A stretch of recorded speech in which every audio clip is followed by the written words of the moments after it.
Halo, selamat pagi semuanya. Om Swastiastu, salam sejahtera untuk kita semua, salam sehat.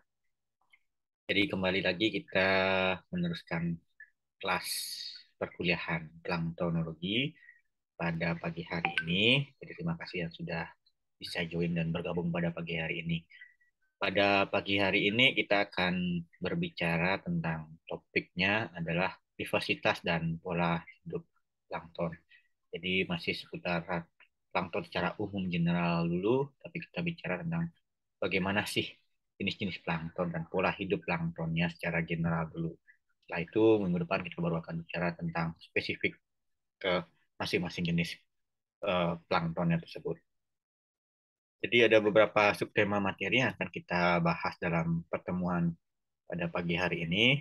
Antara lain yang pertama adalah jenis plankton. Nah, jenis plankton itu apa saja sih? Nah, sebenarnya yang utama kita udah bahas pada minggu sebelumnya ketika introduction apa saja sih jenis plankton, kemudian kenapa plankton itu penting di perairan kita, dan kita juga diskusi banyak tentang plankton juga secara umum.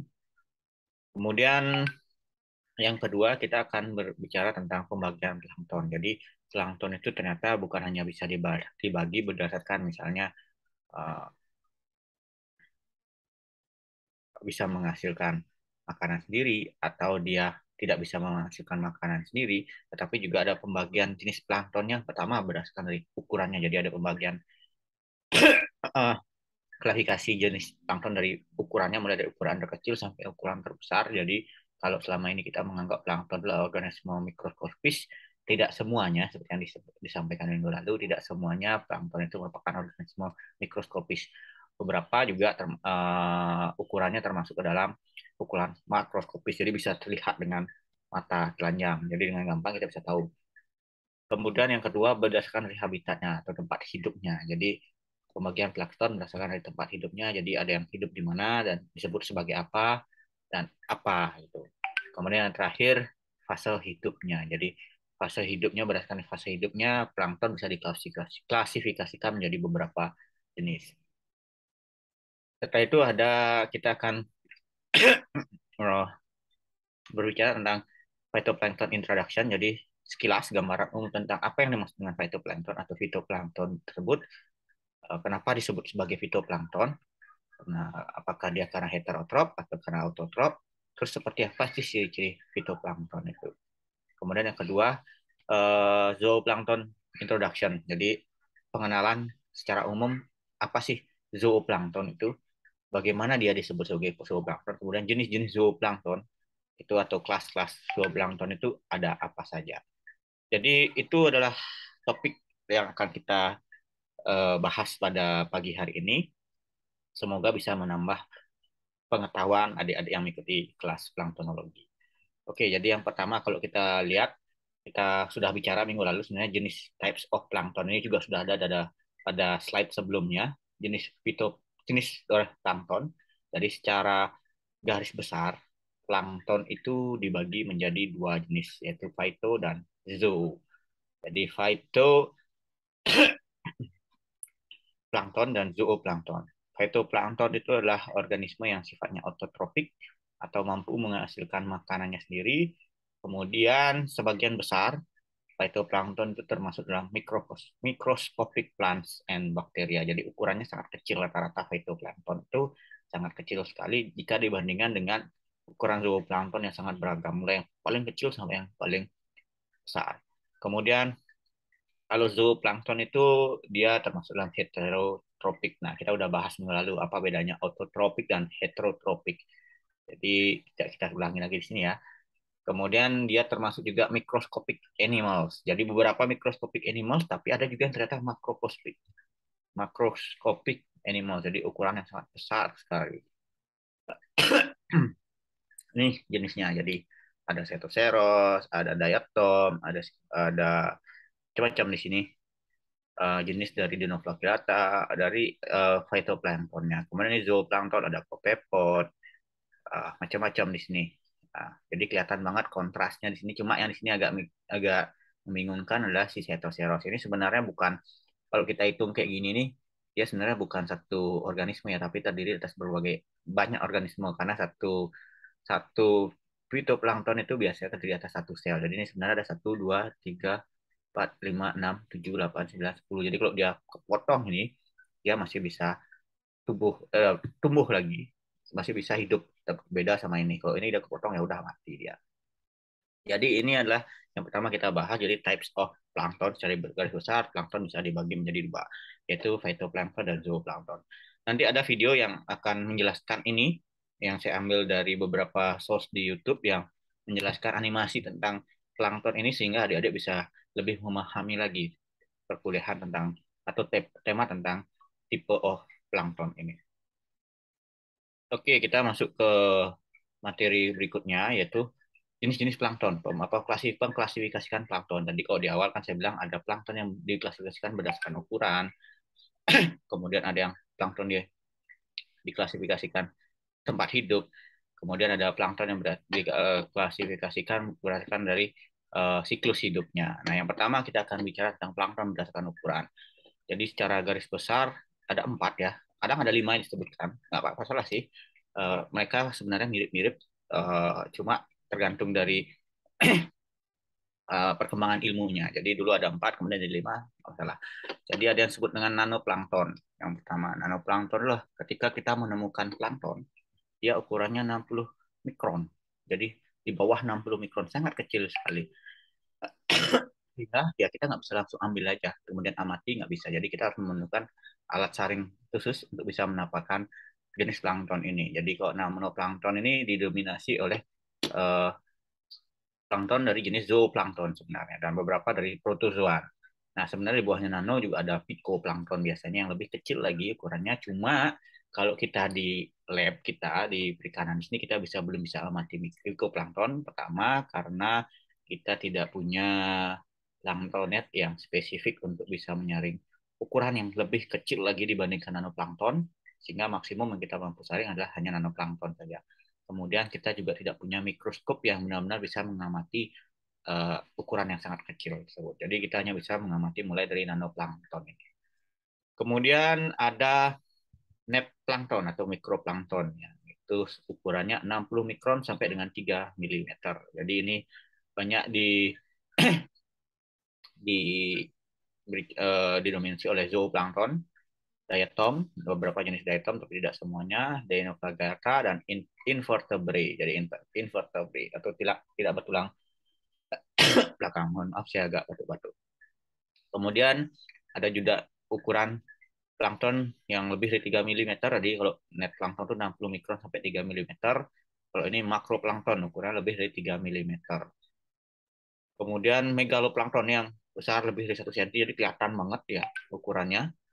Bukan ukurannya, kelihatan banget bagian tubuhnya. Jadi tapi masih tergolong dalam plankton. Kalau satu contohnya di sini adalah blue bottle. Nanti akan ada saya sampaikan jelaskan apa sih blue bottle itu. Jadi salah satu jenis dari ubur-ubur, kalau bisa kita bilang ubur-ubur termasuk juga dia plankton kalau kita klasifikasikan.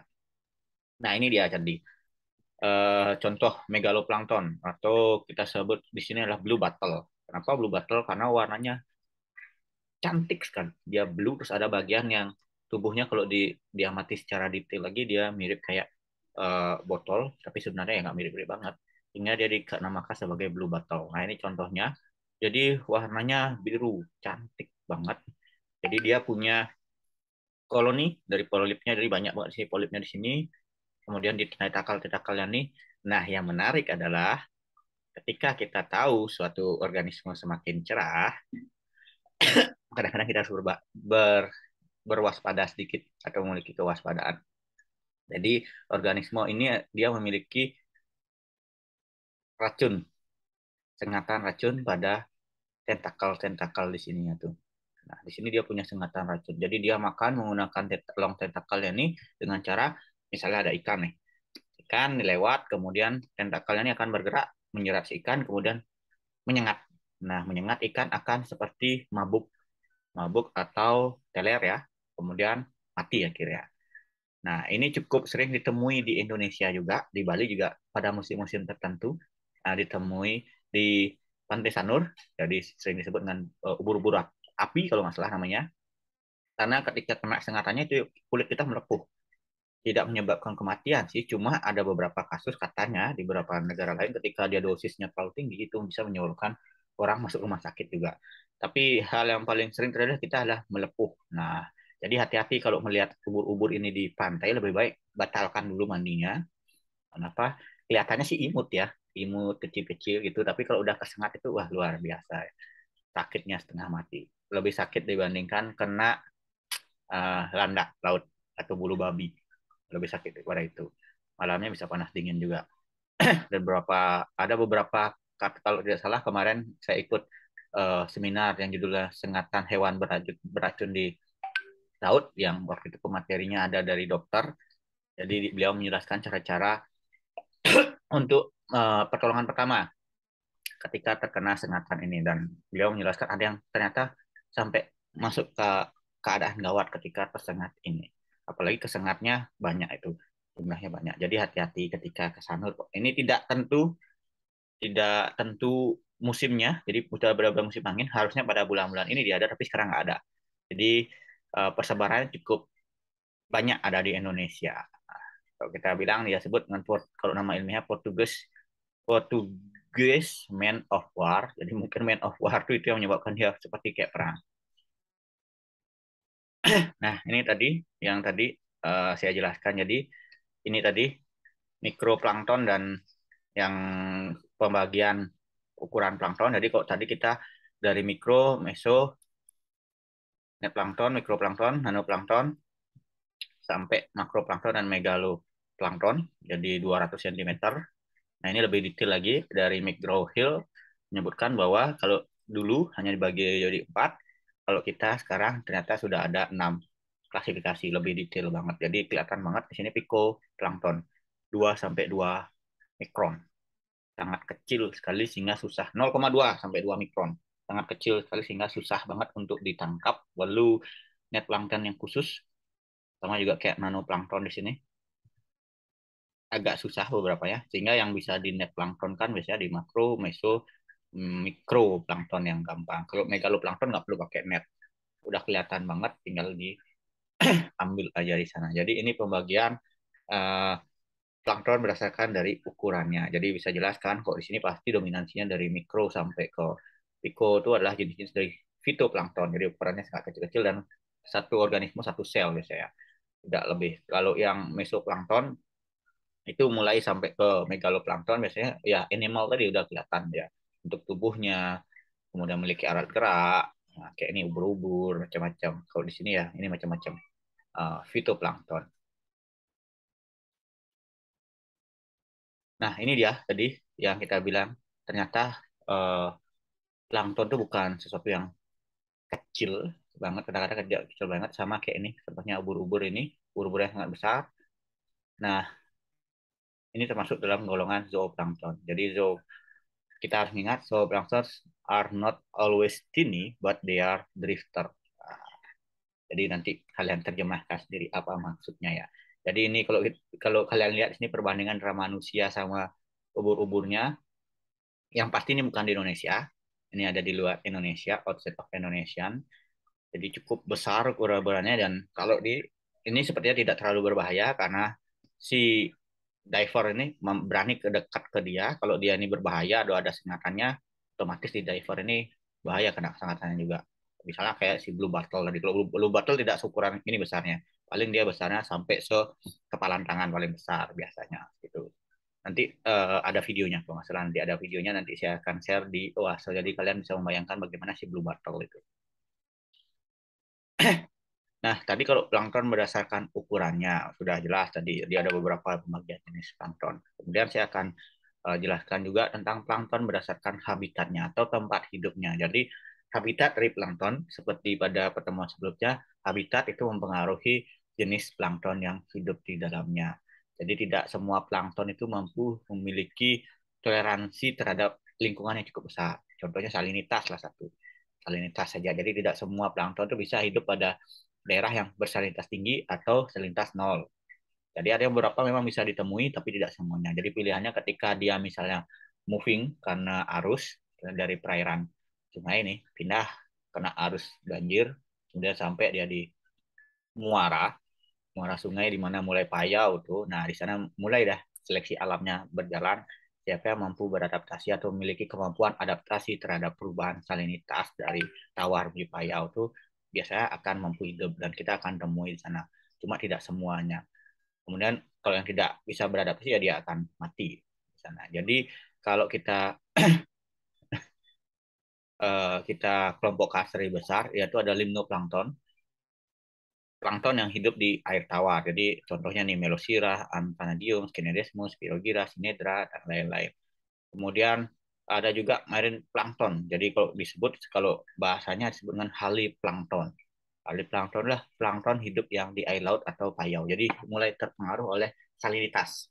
Jadi mulai perairannya mulai ada salinitasnya, tidak nol nol atau tidak rendah banget salinitasnya, tapi mulai terdeteksi sehingga jenisnya digolongkan sebagai haliplankton.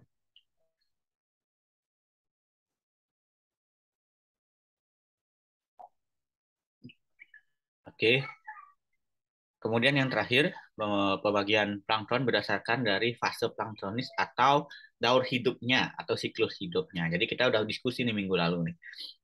Kenapa sih nekton itu bukan nekton ya, mamalia laut itu tidak pernah dalam hidupnya disebut sebagai plankton.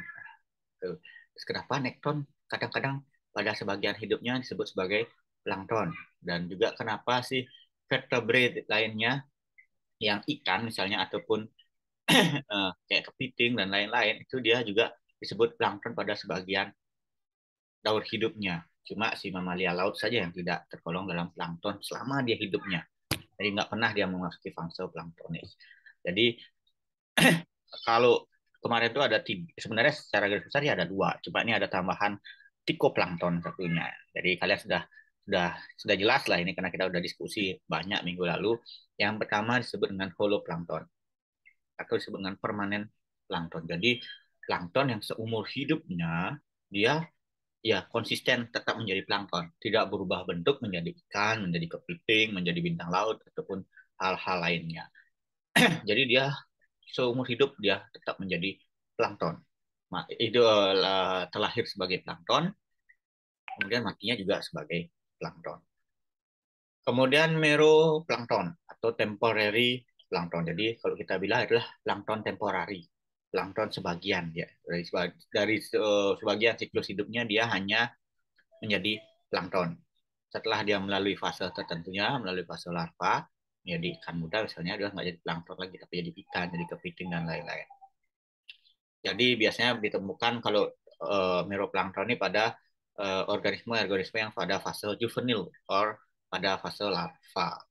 Kemudian kalau tikoplankton ini memang tidak lazim disebutkan ya, jadi bentos dia yang di bawah itu amphipod, kumasia dan isopod. Jadi jarang banget dibahas. Cuma ini ya sekedar pengkayaan pengetahuan saja. Yang paling penting, yang paling sering dibahas lah pengklasifikasian planktonnya itu holoplankton dan meroplankton. Jadi kalau holoplankton pas fitoplankton pasti holoplankton dan sebagian dari zooplankton juga termasuk sebagian dari zooplankton adalah holoplankton, contohnya kopepod tadi itu dia termasuk holoplankton. Tapi kalau yang sifatnya larva, sifatnya juvenil dia disebut sebagai meroplankton karena hanya sebagian dari hidupnya saja.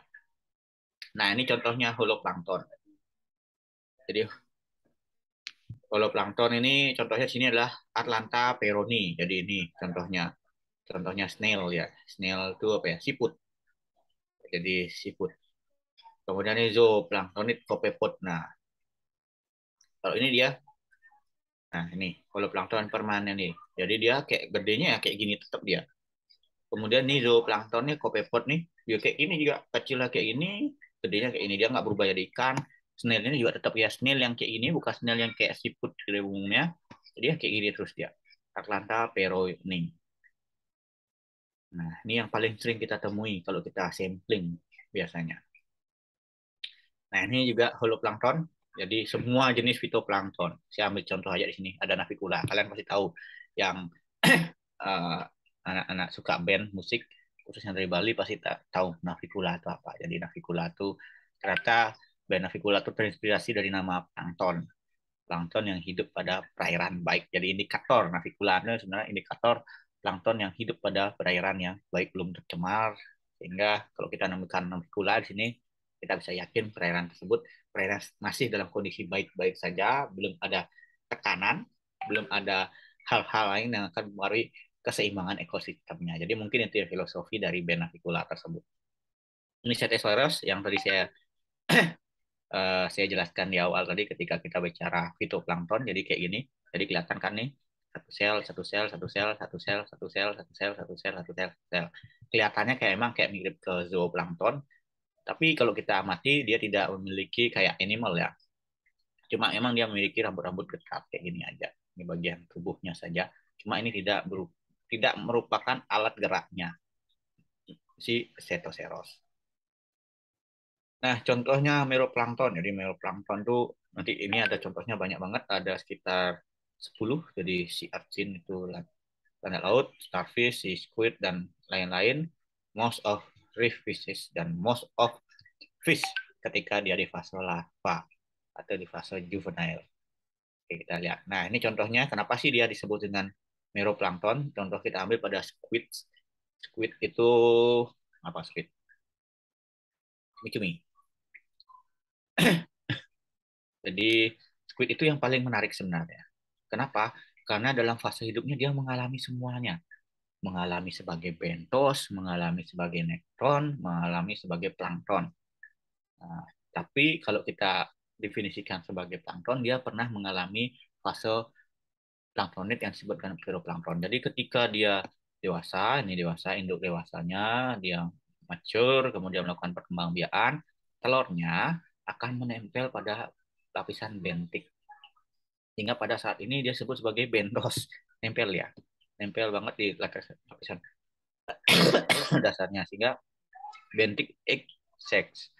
Kemudian setelah menetas, dia menjadi larva dan juvenil, dia masuk dalam planktonik larvae. Jadi masuk dalam fase planktonik. Nah, disebut dia sebagai meroplankton. Jadi bagian tubuhnya belum terbentuk dengan sempurna, dia belum bisa berpindah-pindah, dia hanya sifatnya melayang-layang di kolom perairan sampai di permukaan perairan, seperti karakteristik plankton pada umumnya.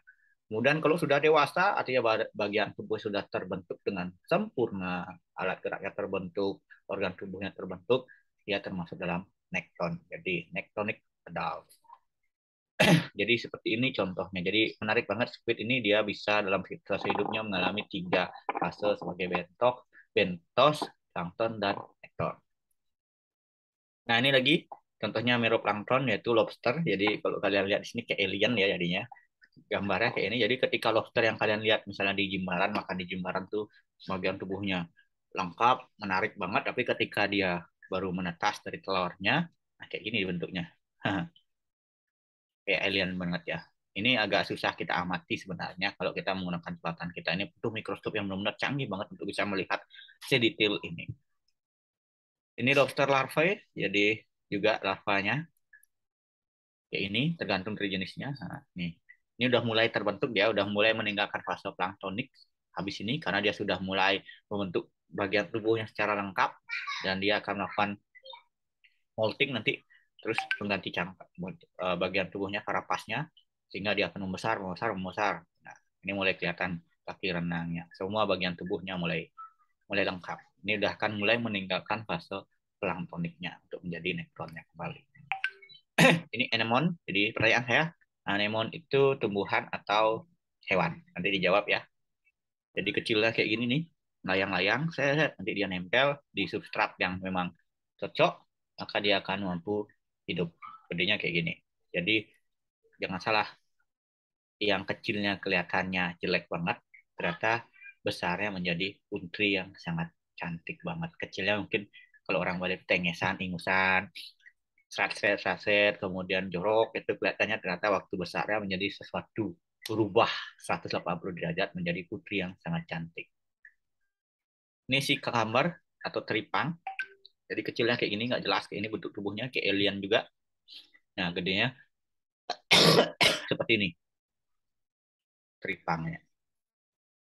Kemudian ini brittle star, jadi eh, kayak bintang mengular ya. cuma bukan micromolar. Kayak gini dia kecilnya, nggak jelas banget. Nah, dewasanya kayak ini dia. Kemudian ini konsel, jadi kayak eh, sel itu apa ya? Siput ya. Kayak gini dia, kecilnya kayak ini, besarnya seperti ini. Ini octopus. Octopus juga ini kayak alien beneran. Mungkin kayak film apa ya, saya lupa. Pernah ada film yang kayak gini, bentuk bentuk wajahnya kayak alien benar kan. Mungkin film juga terinspirasi ketika melihat larva-larva dari hewan-hewan laut itu agak menyeramkan. Oh, kayak ini kayak kelihatan ada matanya, kemudian ini kayak ada otak-otaknya, kalau ada otak-otaknya, kemudian di mulutnya, badannya tentakel semua. Nah, besarnya dia seperti ini. Ini starfish larva, jadi bintang laut larvanya. Kayak ini besarnya dia, eh, cantik banget warnanya, bentuk tubuhnya keras. Seperti ini kecilnya ya kayak ini dia melayang-layang. Nah, itu tadi bagaimana pembagian jenis-jenis plankton berdasarkan dari ukuran, tempat hidup, kemudian dari fase hidupnya. Kemudian kita coba belajar tentang introduction to phytoplankton. Jadi phytoplankton itu apa sih? Yang tadi sudah jelaskan, phytoplankton itulah organisme autotrof yang artinya dia mampu menghasilkan makanannya sendiri.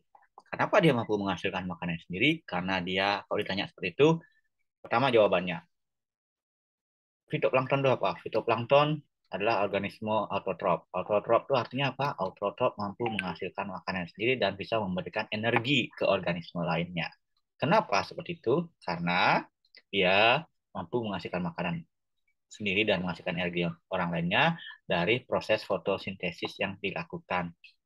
Nah, proses fotosintesis itu apa sih? Proses fotosintesis itu adalah bagaimana karbon dan air eh, dibantu oleh sinar matahari yang dimanfaatkan oleh klor klorofil.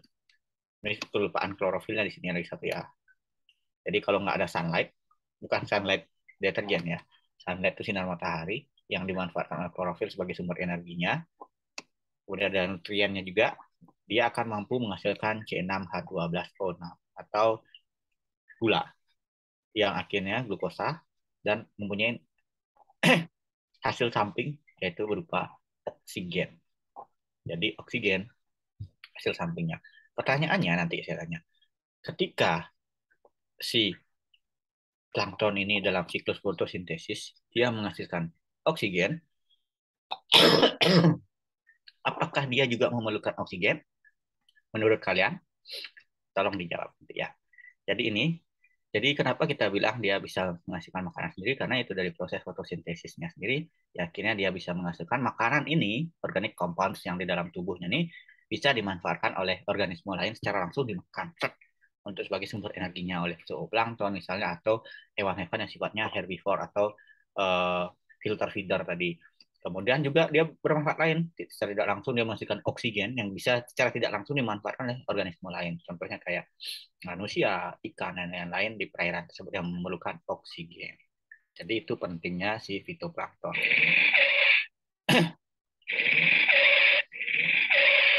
Jadi kalau dia, um, kalau bisa dijelaskan, make their own energy through the photosynthesis. Jadi dia membuat energi sendiri dari fotosintesis, mostly, jadi sebagian besar, atau iya sebagian besar, hampir sebagian besar, tidak mampu berenang tadi, nggak pernah punya alat berat tadi kalau kita lihat. Jadi dia drifter. Kemudian merupakan awal dari rantai makanan. Jadi seperti kita jelaskan minggu lalu, dia merupakan dasar, rantai makanan dasar. Nah, fitoplankton itu sebagian besar uniseluler. Jadi dia terdiri atas satu sel, bukan multiseluler. Kemudian hidup pada pelagic zone, tidak lebih dari 80 meter. Jarang banget ditemukan pada lapisan perairan yang dia uh, tidak tembus cahaya. Karena dia memiliki, nanti minggu depan kita akan jelaskan lebih detail tentang fitoplankton ini. Dia memiliki adaptasi bagaimana untuk bisa mengapung, membuat dirinya terapung. Jadi dia terapung sesuai, dia tidak bergerak tapi dia bisa mengapungkan dirinya pada lapisan yang benar-benar dia ada cahaya matahari tembus. Sehingga biasanya kalau 80 meter itu udah jarang banget. Paling banyak sih dia biasanya di lapisan, kalau kita lihat di 2 meter dari permukaan air. 2 meter dari permukaan air, dia nggak suka banget sama cahaya juga. Tidak terlalu suka dengan cahaya sama kayak kita lah. Kalau terlalu terik juga mempengaruhi bagian tubuhnya. Jadi dia suka yang sedang-sedang saja. Sehingga biasanya kalau kita sampling plankton, dia banyak ditemukan di kedalaman 2 meter dari permukaan. Nah, situ paling paling tinggi kelimpahannya saya. Kemudian punya kloroplas yang berwarna hijau atau warna lain sesuai dengan kelompok. Nanti akan ada bagian fitoplankton berdasarkan dari warnanya sehingga akan digolongkan dia yang masuk Chlorophyta, Chrysophyta, Basilorophyta atau yang lain-lain. Nah, reproduksinya bisa secara seksual, aseksual, dan spora, tergantung dari jenis fitoplanktonnya. Minggu depan kita akan belajar tentang fitoplanktonnya. Nah, kalau secara garis besar ada 7 filum, yaitu Basilorophyta sampai Euglonophyta. Nah, dari planktonnya tersebut, fitoplanktonnya, nah ini dibagi berdasarkan sama karakteristik fitoplanktonnya tersebut, kemudian warna fitoplanktonnya kloroplas tadi, klorofil apa yang dimiliki sehingga dia mempengaruhi warna daripada fitoplankton tersebut, tapi mostly semua punya klorofil A yang warna hijaunya tadi, cuma ada beberapa yang dominan klorofil lain, sehingga ketika kita lihat kenapa warna airnya bisa kayak gini, nah ini ada dua hal. Yang pertama dia bisa karena masuknya zat lain, limbah, kemudian bisanya karena pengaduan, misalnya pengaduan danau, ada yang dari proses upwelling, atau bisa juga karena blooming, meledaknya populasi jenis fitoplankton tersebut. Jadi meledaknya populasi plankton itu atau fitoplankton itu bukan hanya indikatornya warna hijau, itu bisa juga warna coklat keruh, bisa juga warna merah seperti ini, bisa merah darah. Kemudian zooplankton introduction. Jadi zooplankton seperti ini yang kita lihat tadi, star larva, fish larva. Jadi bersifat holoplankton itu mostly dari kelas invertebrate. Jadi dia plankton sejati lah. Kalau invertebrate, kalau yang vertebrate biasanya dia meruplankton. Mayoritas berupa protozoa, rotifer, crustacea. Jadi banyak yang zooplankton ini banyak yang digunakan juga sebagai pakan alami tambahan untuk ikan-ikan, benih-benih ikan terutama. Selain fitoplankton, kalau fitoplankton banyak yang digunakan untuk langsungnya bisa untuk pakan alami juga. Kalau sifat ikannya sifatnya adalah herbivore, cuma ketika ikan yang sifatnya karnivor, dia tidak mampu memakan plankton-plankton yang sifatnya fitoplankton karena ada serat tadi yang akan mengganggu pencernaannya, sehingga ikan-ikan yang sifatnya karnivor akan diberikan plankton yang zoo. Kemudian memiliki alat gerak, bisa pseudopodia, silia, lagila, kaki atau laki sebenarnya. Nah, pergerakan zooplankton ini sedikit berbeda dengan fitoplankton. Kalau fitoplankton kan tadi di bawah 2 meter, di bawah permukaan air atau sampai 80 meter. Dia dia membuat adaptasi sehingga dirinya bisa mengapung. Kalau zooplankton rata-rata dia punya alat gerak yang dia bisa mampu bergerak sedikit, walaupun nggak aktif sekali, mampu bergerak sedikit. Nah, dia sifatnya itu bisa pada malam hari dia di permukaan air. Jadi dia suka dengan tidak suka dengan cahaya, sorry, tidak suka dengan cahaya. Artinya nokturnal ya. Jadi dia ketika ada cahaya matahari dia tidak terlalu suka. Kemudian pada siang hari dia ada pada bukan kolam kolam ya, pada kolom perairan. Jadi pada perairan yang tidak tembus cahaya. Sehingga kenapa ketika kita sampling zoo kita harus mengetahui dulu berapa um, kecerahan perairannya. Kecerahan perairan di mana artinya kecerahan perairan di mana cahaya matahari mampu menembus lapisan perairan tersebut sehingga biasanya kalau pada nilai di bawah kecerahan tersebut sudah tidak tembus atau cahayanya sangat intensitas cahaya sangat kurang sekali. Nah, di kolom-kolom perairan seperti itulah biasanya zooplankton didominan ditemukan pada siang hari. Cuma pada pagi hari atau malam hari dominan dia akan naik ke permukaan sedikit. Nah, kenapa sih? Sehingga pertanyaannya kenapa sih nelayan itu kok nangkep rata-rata nangkep ikan yang menggunakan jaring ya, bukan mancing ya, yang menggunakan jaring, contohnya kayak nelayan di Pengambengan, kemudian Kedonganan, dan beberapa tempat di Bali, misalnya Muncar dan lain-lain yang pakai seleret itu, dia berangkatnya malam ya, kemudian pakai lampu ya, kenapa nggak siang aja? Nah, padahal kan di sana kan planktonnya banyak kalau siang, planktonnya banyak, zooplanktonnya juga banyak. Kenapa dia malam hari? Tolong saya dikasih penjelasan ya. Jadi kenapa sih pergerakan zooplankton ini demikian? Yang pertama ada sistem metaboliknya. Nah, tadi yang disebutkan dia suka cahaya diurnal atau nokturnal. Nah, kalau plankton itu zooplankton lebih banyak dia terklasifikasikan sebagai nokturnal, tidak suka dengan cahaya. Kemudian dia juga menghindari pemangsaan. Jadi semakin gelap dia, semakin susah diidentifikasi oleh uh, predatornya. Jadi itu yang menyebabkan pergerakan daripada zooplankton dan mempengaruhi juga um, distribusi zooplankton dan keberadaan zooplankton. Jadi salah satunya si predator itu tadi.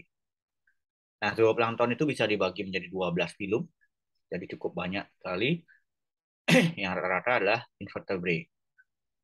Oke, okay, the last slide. So, is plankton from SpongeBob zooplankton or phytoplankton? Jadi pertanyaannya di sini saya sudah jelaskan jawabannya minggu lalu. Si plankton yang ada di SpongeBob ini tergolong dalam phyto or zooplankton. Nah, dia buat demo nih. Kill the whales, eat more whales. There are too many whales on the ocean. Kenapa mereka ini demo? Tolong diberi penjelasannya. Oke, demikian yang bisa saya sampaikan pada pagi hari ini. Terima kasih atas waktunya sudah menyimak materi perkuliahan planktonologi. Semoga bisa memberikan manfaat untuk teman-teman. Selamat pagi semuanya dan sampai ketemu lagi. Terima kasih.